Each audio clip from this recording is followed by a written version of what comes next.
how to market your lead magnet, part of my lead magnet series.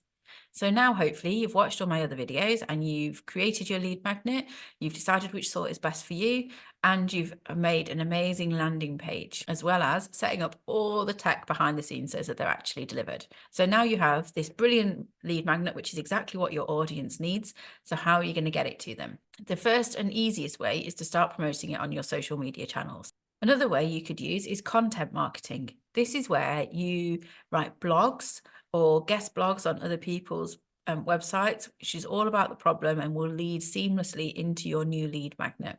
This also leads into your SEO strategy. So you need to make sure that the SEO on your website and your landing page are all set up so that people can find you organically.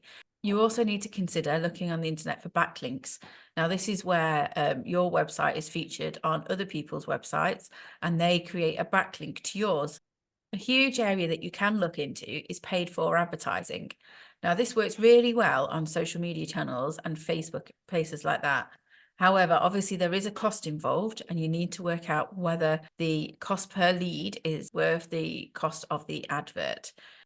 And finally, you can look into ways to work with other people for your lead magnets. Perhaps you could offer to share each other's lead magnets. You could do guest blogging and look into promoting each other in a friendly and organic way. So that's all the information I've got on promoting your lead magnet. This is a series I've got about all the different sorts of lead magnets you can make. Thanks very much.